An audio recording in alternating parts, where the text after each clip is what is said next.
You've been told that changing your oil on time is enough, but that's a lie that's quietly destroying your engine.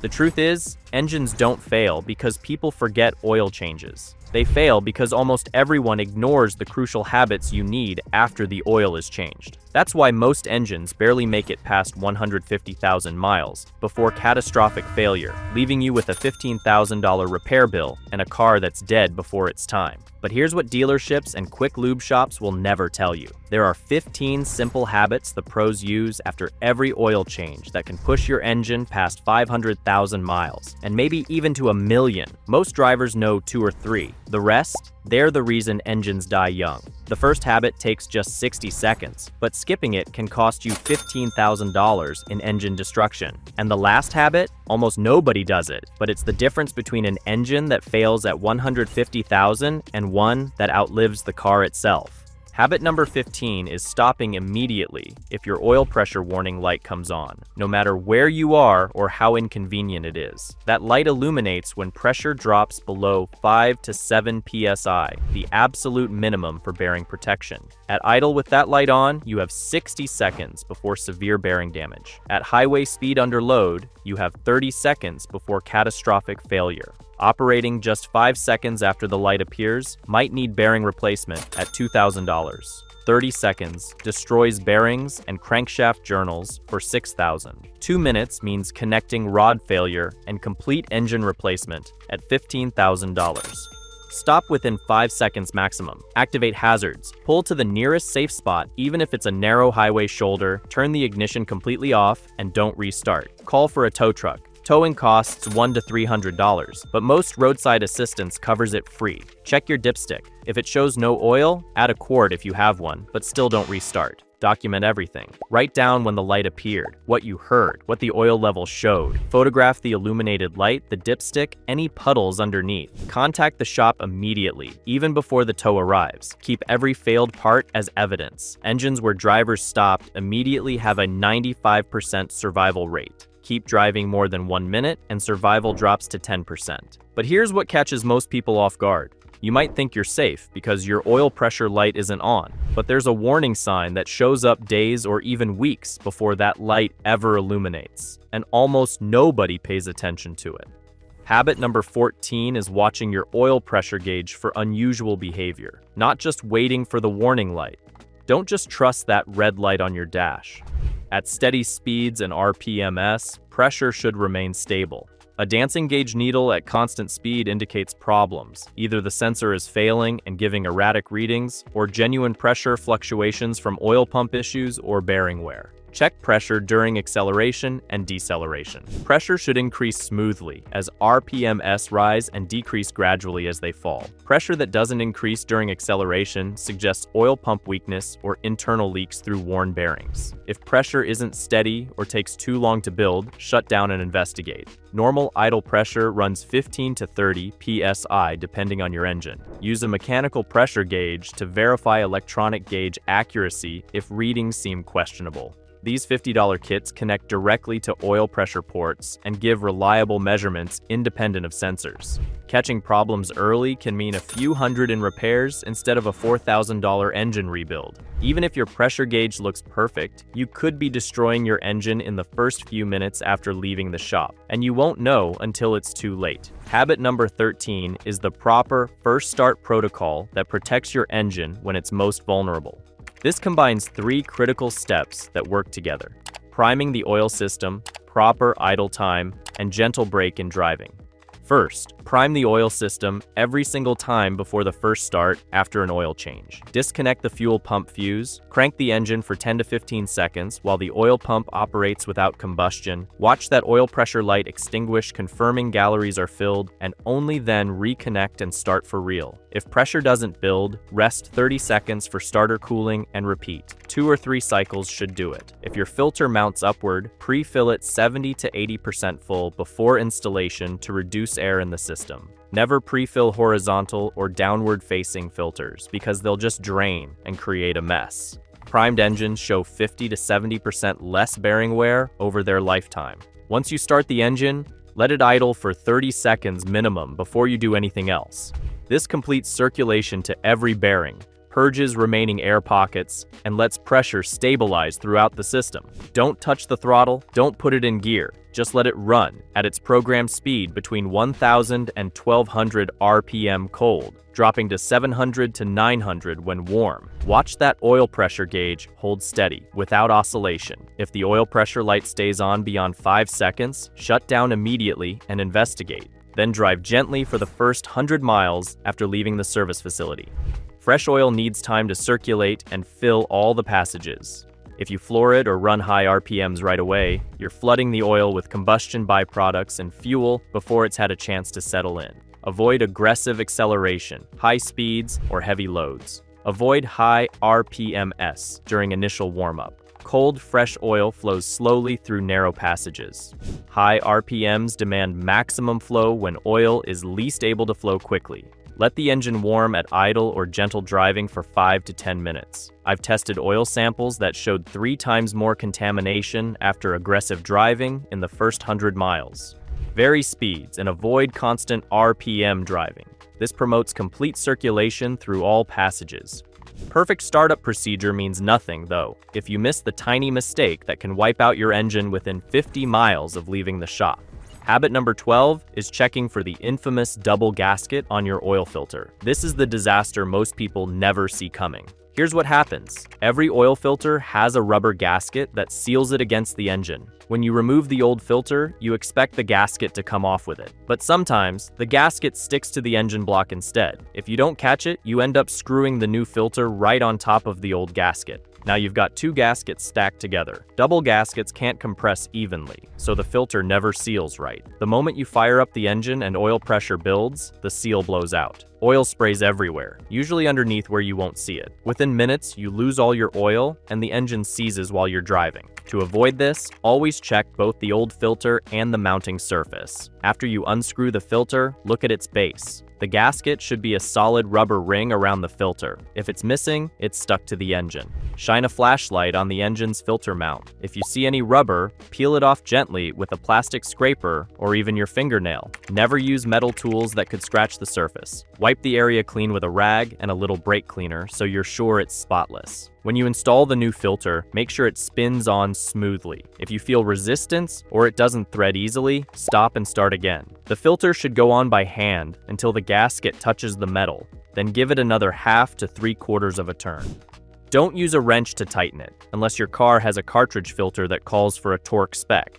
If you have a cartridge-style filter, check the housing for cracks or damage before you install the new element. Before you finish, make sure the filter you're using matches your engine's requirements. Double-check the part number, thread pitch, and gasket size. Look inside the filter and make sure it has an anti-drain back valve. This rubber flap keeps oil from draining out of the filter when you shut the engine off. Without it, your engine runs dry for a few seconds at every start, wearing out bearings and camshafts over time. Even if you check the filter perfectly, there's another installation error that's just as deadly and takes 2 seconds to prevent. Habit number 11 is the complete pre-drive inspection that catches 90% of installation mistakes. Make sure every cap and plug is tight before you even think about starting the engine.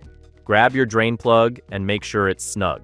Use a torque wrench if you have one and tighten to the spec, usually 20 to 30 foot-pounds. If you're going by feel, make sure it's secure but not over-tightened. And here's the critical part. Always replace the drain plug washer. Once it's been compressed, it can't seal properly again. The metal has permanently deformed and lost its elastic properties. That leads to leaks, stripped threads, and sometimes a drain plug backing out at highway speed, dumping your oil in seconds and seizing the engine. Always use a new washer. Most cost under $1 each when bought in bulk. Next, check that no tools or rags are left in the engine bay. A forgotten wrench can get caught in a belt or fall onto a hot exhaust manifold. Look at the oil fill cap. It should be threaded or twisted on tight so it seals the crankcase. A loose cap lets in air, triggers check engine lights, and can make your engine run rough. Give the dipstick a tug to be sure it's fully seated. Some dipsticks twist to lock, so make sure you follow your car's design. Before you close the hood, check that it latches securely and nothing is in the way. Look under the car for leaks. The area under the drain plug and filter should be bone dry. If you see any fresh oil, fix it now. If you had to remove any splash shields or underbody panels, make sure they're bolted back in place. Missing shields let road debris and water attack your engine.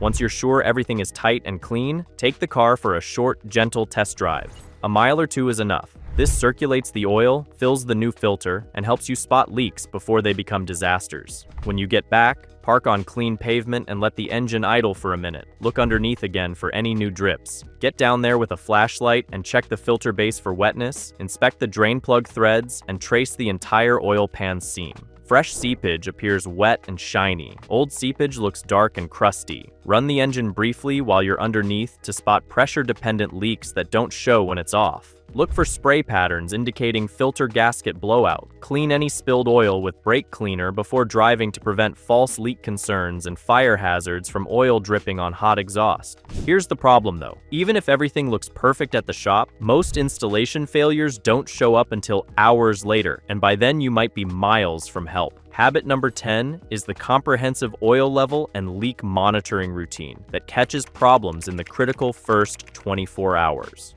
This is where you combine multiple checks at different temperatures and times to make absolutely sure nothing was missed. First, do a same-day recheck within a few hours of your oil change. Let the engine cool for at least 10 minutes so the oil settles, then check your oil level using the dipstick. It should be right at the full mark, or wherever your owner's manual recommends. If it's below minimum, you need to add oil right away. If it's above maximum, you need to drain some out. Overfilling can cause foaming, blown seals, and leaks, so don't ignore it. Here's why the weight matters. If you check right away, a lot of oil is still draining down from the top of the engine, often 1 to 2 quarts sitting in the cylinder head and oil galleries. You'll get a false low reading that leads to overfilling, which can blow out seals and cost hundreds to fix. Oil temperature matters too. Cold oil contracts, warm oil expands. While you're checking the level, look under the car for any new drips or wet spots that might have formed during your drive home. Use a flashlight to inspect the drain plug, the filter, and the oil pan gasket. Even a small wet area could mean a slow leak that will get worse. Compare the spot you parked in after the oil change to where you parked that evening. After your test drive, park on clean concrete or slide cardboard underneath, wait 5 minutes, then check for fresh drips. New spots mean new leaks from service. Then check your oil again the next morning when the engine is completely cold.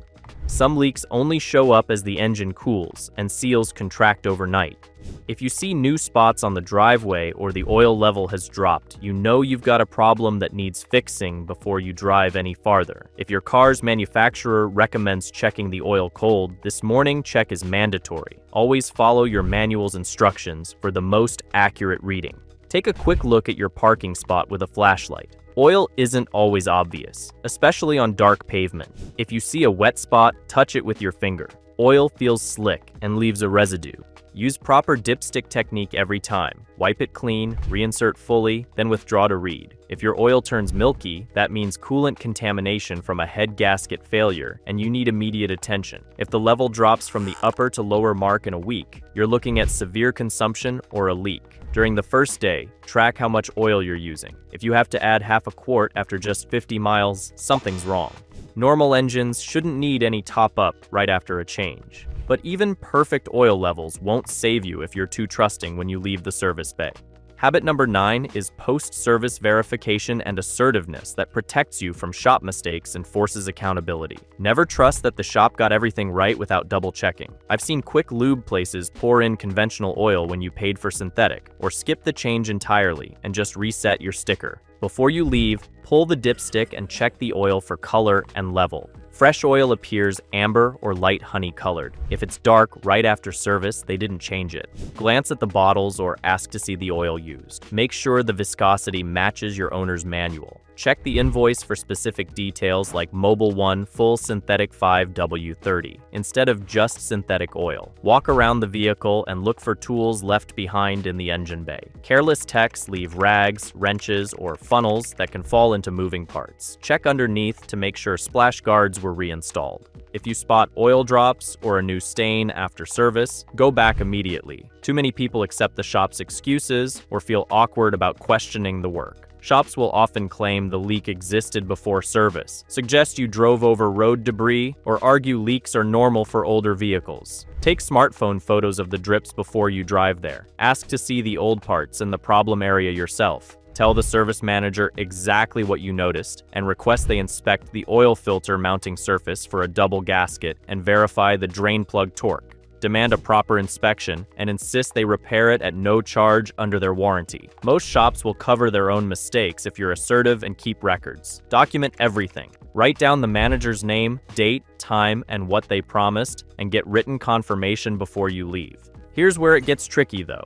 Even if the shop does perfect work, your engine can still give you a warning sign that something's wrong, and most people ignore it until it's too late. Habit number 8 is responding immediately to warning lights and unusual sounds after an oil change. If that check engine light comes on right after service, don't assume it's a fluke. Oil change techs disturb vacuum hoses, bump sensor connectors, and forget to tighten oil caps. Each disturbance can trigger fault codes. The light appearing right after service strongly suggests they caused it, not a coincidental failure. Scan the codes immediately with an OBD2 scanner. Many auto parts stores do free scanning. Check that the oil cap is tight. It's the most common cause of post-change check engine lights. Verify the dipstick is fully inserted and seated properly. Inspect sensor connections for looseness, and press each connector firmly to ensure secure seating. If the light stays on after checking these basics, return to the shop immediately.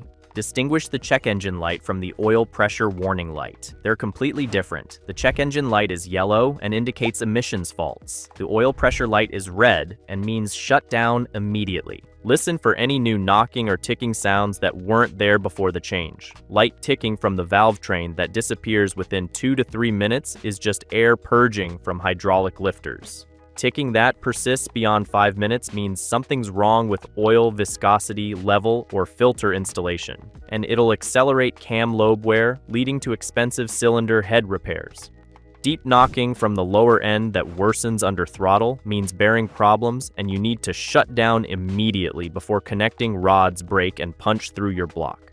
That difference is $2,000 for bearing replacement versus $15,000 for complete engine replacement. Record any unusual sounds with your smartphone during idle, acceleration, and deceleration.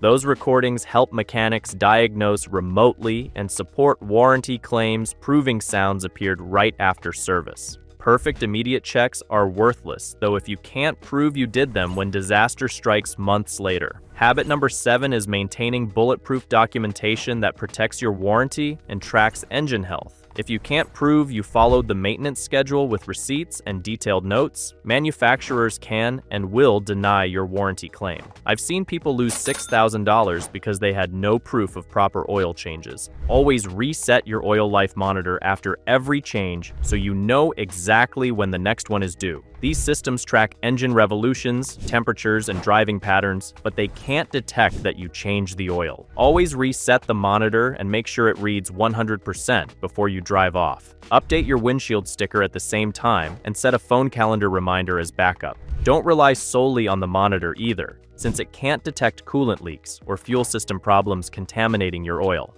Write exact details, date, precise mileage, oil brand and viscosity like Mobil 1 Full Synthetic 5W30, and filter brand and part number like Wix 51515. Keep receipts from all changes, whether dealer or DIY, stapling multiple receipts together with your log entry. Take a quick photo of the dipstick and odometer after every change for time-stamped proof. Save everything for the warranty period plus 2 years beyond. Disputes sometimes arise years later when long-term defects show up. Document anything unusual right away. Write down the date, what you found, and take a photo if you can. But here's what most people miss. Perfect documentation tells you what happened, but it won't tell you what's about to happen unless you're checking consistently. Habit number 6 is building a routine oil consumption tracking and checking schedule that catches problems weeks before they become catastrophic. Every time you add oil, write down the mileage and how much you added. Calculate your consumption rate by dividing miles driven by quarts added. If you see that interval shrinking, you're looking at ring or valve seal wear starting.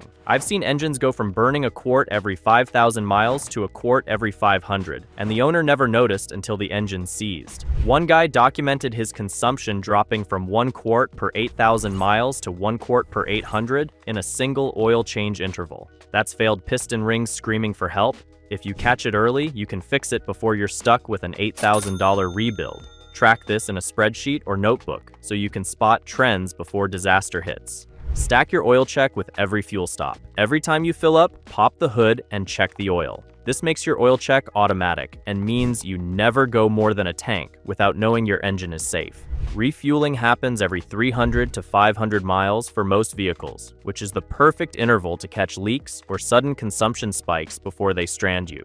Always check before long highway trips too, since high RPMs and temperatures mean more oil consumption. Keep a top-up bottle of your oil ready in your garage so you're never caught off guard. Even with perfect tracking though, you're flying blind if you don't understand what cold weather does to your oil. Habit number 5 is adjusting your oil checking and monitoring for winter conditions. When temperatures drop, oil that flows like water in summer thickens up so much it can barely move.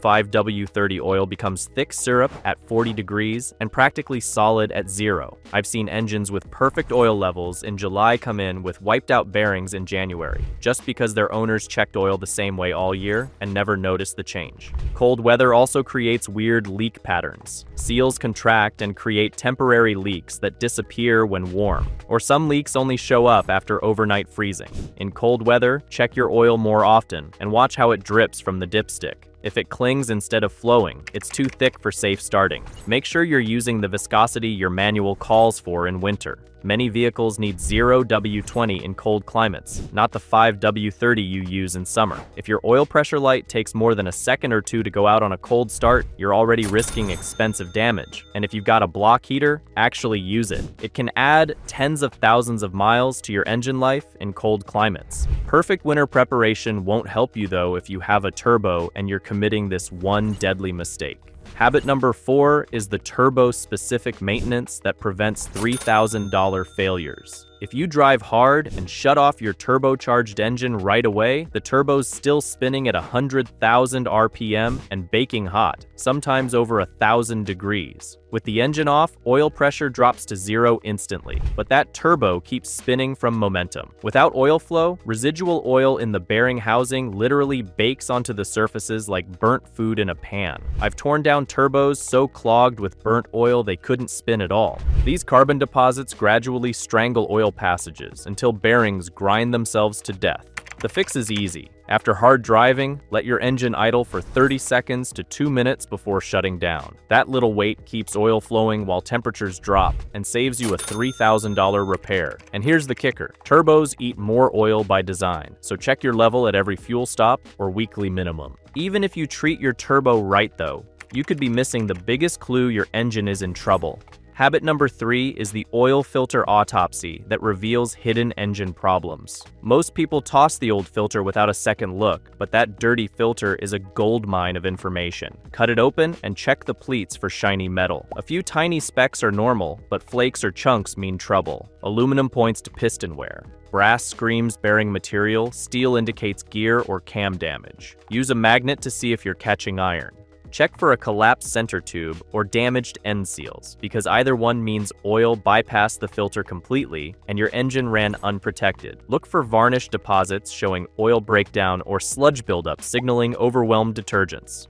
If you spot anything odd, you've got a problem brewing inside your engine that needs attention now, not after it fails. Some mechanics cut open every filter to track engine health trends over time. It's that valuable. The problem is, even the best filter inspection won't save you if you're not looking at what's actually inside your oil. Habit number 2 is checking your oil condition beyond just the level and color. Your oil might look clean on the dipstick, but hidden contamination can destroy your engine without warning. Check your oil regularly for signs of trouble. If it turns milky, that's coolant contamination from a head gasket failure. If it smells like gasoline, you've got fuel dilution thinning your protection. If it feels gritty between your fingers, that's metal particles wearing away your engine. Look at how the oil behaves. Fresh oil should flow smoothly off the dipstick. If it's thick and sticky, it's breaking down. If it drips slowly or clings, it might be too viscous for your engine or contaminated with sludge. Check the oil's consistency by rubbing a drop between your thumb and finger. It should feel slippery and smooth, not gritty or sticky. Pay attention to how quickly your oil darkens after a change. Some darkening is normal as detergents suspend dirt, but oil turning black within a few hundred miles suggests problems. It could mean leftover contamination from poor flushing, excessive blow from worn rings, or a badly clogged PCV system. Now here's the habit almost nobody does, but it's the difference between guessing and knowing exactly what's happening inside your engine. Habit number 1 is the lab analysis test that predicts disaster before it strikes. You might think your oil is fine, just because it looks clean on the dipstick, but I've sent out oil samples that looked perfect and came back loaded with iron particles, tiny bits of your engine wearing away like invisible sandpaper.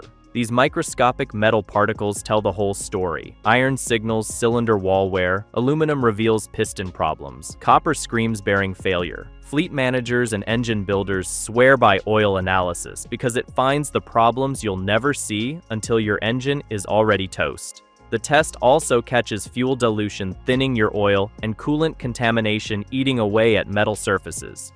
For about $25, you can catch bearing wear, piston problems, or coolant leaks months before they turn into an $8,000 repair. One guy discovered dangerous silicon levels from an air filter leak through analysis, even though his oil looked spotless. Without that test, he'd have driven straight to complete engine destruction. Most people never do this until it's too late. You now know the habits most drivers ignore, but here's the truth. Even one misstep can undo all your efforts and leave you stranded with a wrecked engine. Consistency is what separates engines that last a million miles from those that die young.